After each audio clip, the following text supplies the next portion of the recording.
नमस्कार दोस्तों, मैं हूं प्रशांत और स्वागत है आपका प्रतियोगिता दर्पण में। आज हम बात करने जा रहे हैं रिसाइक्लेबल लिथियम आयन बैटरीज के बारे में। हाल ही में ministry of electronics and information technology ने एक स्टेप लिया था। इन्होंने cost effective lithium ion battery की जो रिसाइकलिंग टेक्नोलॉजी है, ये 9 रिसाइकलिंग इंडस्ट्रीज और स्टार्टअप्स को दी है हाल ही फिलहाल में।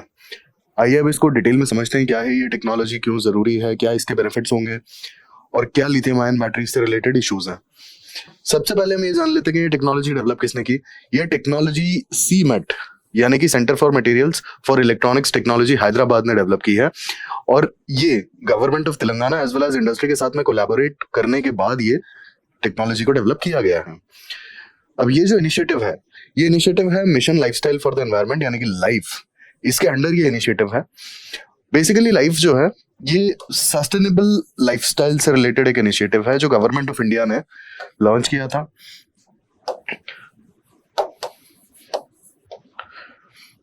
अब हम रिसाइकलिंग टेक्नोलॉजी के बारे में जान लेते हैं। सबसे पहले इस टेक्नोलॉजी में बैटरीज को जो रिसाइकल किया जाता है, तो जिन बैटरीज को रिसाइकल करना होता है उन्हें एक सोल्यूशन में सोक करके रखा जाता है जिससे कि सारे वैल्यूएबल मेटल्स को एक्सट्रैक्ट किया जा सके। अब सोल्यूशन में सोक करने के बाद क्या होता है कि ये मेटल्स जो है ये अपने प्योरेस्ट फॉर्म में ट्रांसफर हो जाते हैं, ट्रांसफॉर्म हो जाते हैं और इन्हें रीयूज किया जा सकता है नई बैटरीज बनाने के लिए। अब ये कौन से मेटल्स हैं? एग्जाम्पल के लिए निकल है, इसके बाद आपका कोबाल्ट है, लिथियम है। तो ये सारे जो मेटल्स हैं इन्हें एक्सट्रैक्ट किया जा सकता है और इन्हें अपने प्योरेस्ट फॉर्म में ट्रांसफॉर्म करके दोबारा से नई बैटरीज या अदर एप्लीकेशंस के लिए यूटिलाइज किया जा सकता है। अब इस टेक्नोलॉजी की एक बहुत खास बात है कि यहाँ पे 95% रिकवरी है, यानी कि जितने मेटल्स इन बैटरीज में होते हैं उसके लगभग 95% मेटल्स को लगभग रिकवर किया जा सकता है इस टेक्नोलॉजी के यूज से। अब यहाँ इसके अगर हम बेनिफिट्स की बात करेंगे तो सबसे पहला जो बेनिफिट आता है कि हमें माइनिंग की जरूरत नहीं पड़ेगी।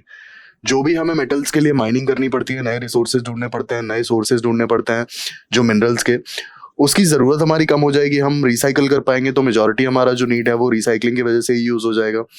तो सबसे जो बड़ा इसका बेनिफिट है कि माइनिंग हमारी मिनिमाइज हो जाएगी और माइनिंग से होने वाले जो एनवायरमेंटल इम्पैक्ट्स हैं वो भी मिनिमाइज किए जा सकेंगे। और जब ये मिनिमाइज होगा तो ऑब्वियस सी बात है कि हम एक sustainable lifestyle as well as sustainable environment की तरफ मूव कर जाएंगे। सेकेंडली, ये रिसाइकलिंग की वजह से हम सर्कुलर इकोनॉमी को प्रमोट कर पाएंगे। अब बेसिकली सर्कुलर इकोनॉमी जो है it is based on reuse, recycle, ये इस वाले कंसेप्ट पे सर्कुलर इकोनॉमी बिलीव करती है। यही इसके ऑब्जेक्टिव्स हैं कि जो भी चीजें हैं उन्हें रीयूज किया जा सके, रिसाइकल किया जा सके, एज वेल एज हमारा जो वेस्टेज हो वो बहुत ही ज्यादा कम हो और वेस्टेज कम होने के साथ साथ हमारा एक सस्टेनेबल लिविंग भी हो। Environment as well as economy पे हमारा दोनों के साथ एक बैलेंस बना रहे। हम अपने इकोनॉमिक बेनिफिट्स के लिए अपने एनवायरमेंट को नुकसान ना पहुंचाए। तो ये सारी जो चीजें हैं ये सर्कुलर इकोनॉमी को प्रमोट करेंगे, जैसे कि ये रिसाइकलिंग। अब हम बात करने जा रहे हैं लिथियम आयन बैटरीज के बारे में। Lithium ion batteries basically rechargeable batteries होती है। अब बैटरीज में बेसिकली 2 टाइप की बैटरीज होती हैं, एक होता है आपका रिचार्जेबल और एक होता है नॉन रिचार्जेबल। अब नॉन रिचार्जेबल और रिचार्जेबल में डिफरेंस यही है कि नॉन रिचार्जेबल बैटरी एक बार यूज करने के बाद डिस्कार्ड करनी पड़ जाती है आपको, आप दोबारा यूज नहीं कर सकते हो। रिचार्जेबल बैटरीज का यही बेनिफिट है कि आप इन्हें दोबारा यूज कर सकते हो। एक बार अपना जैसे ही आपकी बैटरी डिस्चार्ज होती है आप उसे चार्ज करिए और दोबारा यूज करिए। अब यहाँ पे बेसिकली जो डिफरेंस होता है ना इनका, वो डिफरेंस ये होता है कि जब आपका डिस्चार्ज हो रही होती है बैटरी तो नेगेटिव मतलब नेगेटिव पॉइंट से पॉजिटिव पॉइंट की तरफ इलेक्ट्रॉन्स की मूवमेंट होती है। लेकिन रिचार्जेबल बैटरीज की एक खास बात है कि अगर जब आप इन्हें चार्ज करते हैं ना तो ये जो मूवमेंट है ना ये रिवर्स हो जाती है। जो नेगेटिव टू पॉजिटिव जब आपकी बैटरी डिस्चार्ज हो रही होती है ये होता है डिस्चार्ज के टाइम पे, लेकिन ये एक्शन रिवर्स हो जाता है अगर जब आप चार्ज कर रहे होते हो। तो चार्जिंग के टाइम पे ये एक्शन रिवर्स हो जाता है और यही होता है रिचार्जेबल बैटरीज में, जो कि लिथियम आयन बैटरीज बहुत कॉमनली हैं, जबकि आपकी नॉन रिचार्जेबल बैटरीज में ये रिवर्सल नहीं होता है। यही इनका डिफरेंस है। अब लिथियम आयन बैटरीज की अगर हम बात करें तो बेसिकली लिथियम आयन ही क्यों, तो यहाँ पर एक खास बात है लिथियम की। लिथियम का जो इलेक्ट्रोकेमिकल पोटेंशियल है वो बहुत हाई है और दूसरी बात है कि लिथियम मेटल की जो एनर्जी डेंसिटी है, एनर्जी डेंसिटी बहुत हाई है, इलेक्ट्रोकेमिकल पोटेंशियल भी काफी हाई है और हाई एनर्जी डेंसिटी और हाई इलेक्ट्रोकेमिकल पोटेंशियल की वजह से लिथियम आयन बैटरीज में एक बहुत अच्छी बात है कि इसमें जो सेल्फ डिस्चार्ज है ना वो काफी लो है। अगर बिना यूज के बैटरी रखी रहेगी तो वो डिस्चार्ज नहीं होगी, वो तभी डिस्चार्ज होगी जब इसे यूज किया जाएगा। बहुत लंबे टाइम तक आप बिना यूज किए बैटरी को छोड़ सकते हो, वो डिस्चार्ज नहीं होगी। तो जो सेल्फ डिस्चार्ज है वो बहुत ही ज्यादा लो है। ये एक बेनिफिट है लिथियम आयन बैटरीज का। अब लिथियम आयन बैटरीज में बेसिकली इंटरकलेटेड लिथियम यूज होता है। ये हम बात कर रहे हैं रिचार्जेबल बैटरीज की। रिचार्जेबल बैटरीज में इंटरकलेटेड लिथियम यूज होता है। अब intercalated lithium is basically, lithium आपका कुछ ऐसे लेयर्स के बीच में होता है, जैसे ये आपका एक अदर मेटल या फिर वो है, और ये बीच में आपका यहाँ पे कहीं लिथियम है।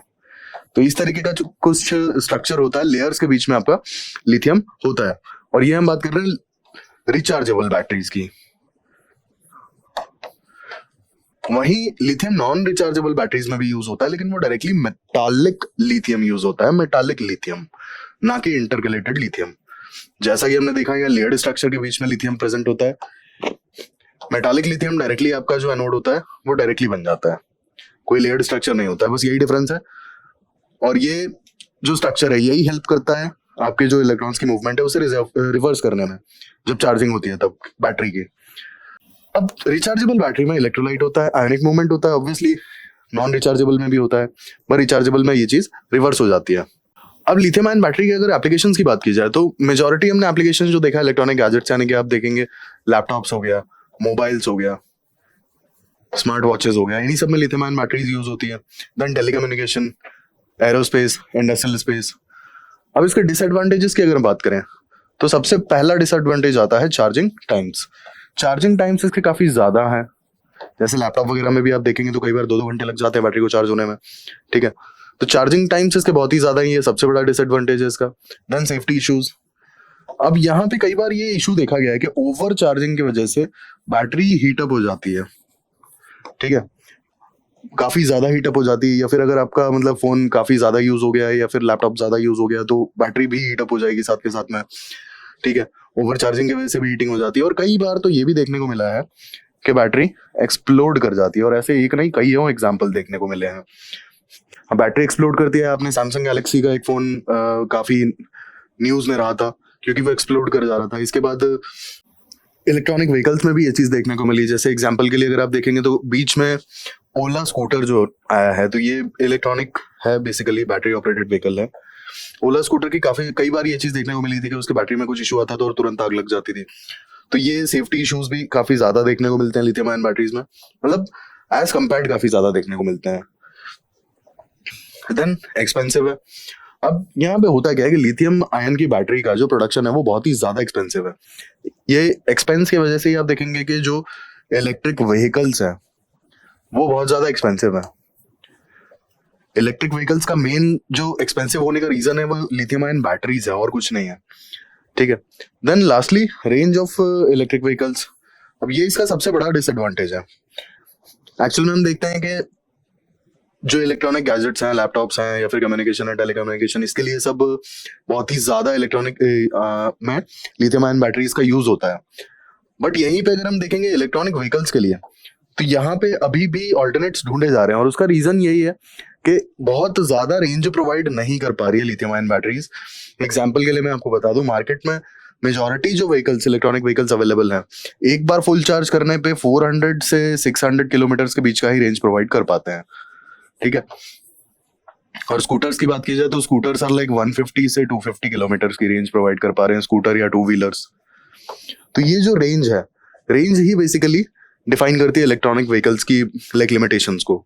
जितनी ज्यादा रेंज होगी उतना लाइक लोग यूज करेंगे, जितनी कम रेंज होगी ऑब्वियसली उतना लोग आईसी इंजन वाले व्हीकल्स की तरफ भागेंगे। तो ये भी हाल फिलहाल में एक डिसएडवांटेज है इसका, क्योंकि रेंज बहुत कम प्रोवाइड कर पा रहा है और एक्सेसिव बैटरीज हम किसी भी व्हीकल में प्रोवाइड नहीं कर सकते, अदरवाइज उसका वेट बढ़ जाएगा। तो ये भी एक इशू है और स्पेस भी बहुत ज्यादा ऑक्यूपाई करेगी, और साथ के साथ व्हीकल एक्सपेंसिव हो जाएगा जितनी ज्यादा बैटरीज उसमें प्रोवाइड की जाएंगी। अब लिथियम के हम रिजर्व्स की बात कर लेते हैं।